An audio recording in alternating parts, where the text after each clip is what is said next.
Hi friends, అందరికీ నమస్కారం. ఆధార్ నెంబర్తో మీ బ్యాంక్ ఖాతాలోని సొమ్మును సింపుల్గా విత్డ్రా చేసుకోవచ్చు. దానికి సంబంధించిన డీటెయిల్స్ ఈ వీడియోలో తెలుసుకుందాం. సో ఫ్రెండ్స్, ఈ వీడియో కనుక మీకు నచ్చినట్లయితే లైక్ చేయండి, షేర్ చేయండి, అలాగే మన ఛానల్ను సబ్స్క్రైబ్ చేసుకోండి.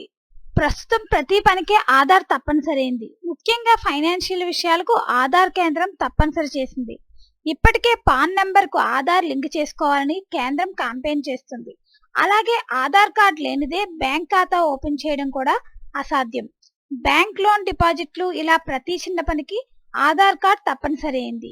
ఈ విషయాలన్నీ పక్కన పెడితే మన ఖాతాలోని బ్యాలెన్స్ చెక్ చేసుకోవాలన్నా, సొమ్మును విత్డ్రా చేసుకోవాలన్నా బ్యాంకులకి వెళ్లి సమయాన్ని వృధా చేసుకోకుండానే ఓ కొత్త సర్వీస్ ద్వారా బ్యాంకింగ్ కార్యకలాపాలను నిర్వహించుకునేలా కేంద్రం చర్యలు తీసుకుంది. ఆధార్ ఎనేబుల్డ్ పేమెంట్ సిస్టమ్ ద్వారా బ్యాంకింగ్ కార్యకలాపాలను నిర్వహించవచ్చు. ఇది ఆధార్ బయోమెట్రిక్ ప్రమాణీకరణ వ్యవస్థను ఉపయోగించే ఒక రకమైన డిజిటల్ చెల్లింపు వ్యవస్థ. ఆధార్ అనేది ఒక ప్రత్యేక గుర్తింపు సంఖ్య. ఏబిపిఎస్ లావాదేవీలను ప్రారంభించడానికి ఆధార్ ప్రమాణీకరణను ప్రభావితం చేస్తుంది. అలాగే ఇది యూనిఫైడ్ పేమెంట్ ఇంటర్ఫేస్ ప్లాట్ఫారంపై ఆధారపడి ఉంటుంది. ఏపీపీఎస్ అనేది ఎన్పిసిఐ అభివృద్ధి చేసిన చెల్లింపుల వ్యవస్థ. ఈ వ్యవస్థ ద్వారా గ్రామీణ ప్రాంతాల వారు బ్యాంకింగ్ సేవలను పొందడం చాలా సులువవుతుంది.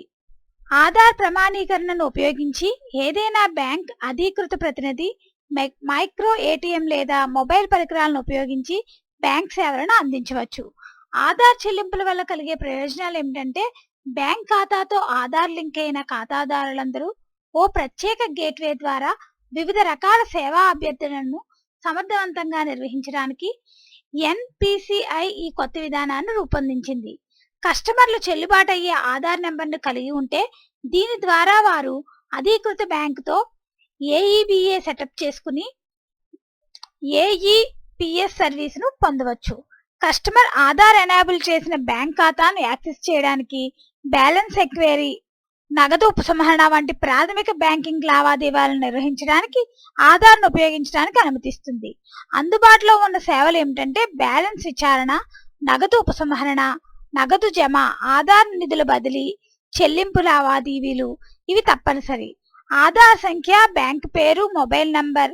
దీనివల్ల ప్రయోజనాలు ఏంటంటే, ఏ బ్యాంక్ బ్రాంచ్ను సందర్శించడం, కార్డులను తీసుకుని వెళ్లడం, పిన్ పాస్వర్డ్లను గుర్తుంచుకోవాల్సిన అవసరం లేకుండా కస్టమర్లు ఇంటి వద్దకే బ్యాంకింగ్ సేవలను చేరువ చేస్తుంది.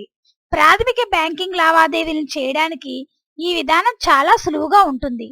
ఆధార్ కార్డు అవసరం లేకుండానే వినియోగదారులు కేవలం ఆధార్ నెంబర్ ద్వారానే ఖాతాను యాక్సెస్ చేయవచ్చు. అలాగే ఈ విధానం ఫెయిల్ అయిన లావాదేవీలకు సంబంధించిన వివరాలను ఎన్పిసిఐ ద్వారా బ్యాంకుకు ఫిర్యాదు చేయవచ్చు. సో ఫ్రెండ్స్, ఆధార్ నెంబర్తోనే మన బ్యాంక్ ఖాతాలోని సొమ్మునైతే విత్డ్రా చేసుకోవచ్చు ఫ్రెండ్స్. దీనికి సంబంధించి ఎటువంటి అప్డేట్స్ వచ్చినా మన ఛానల్లో తెలియజేయడం జరుగుతుంది. ఈ వీడియో కనుక మీకు నచ్చినట్లయితే లైక్ చేయండి, షేర్ చేయండి, అలాగే మన ఛానల్ సబ్స్క్రైబ్ చేసుకోండి. Thanks for watching this video.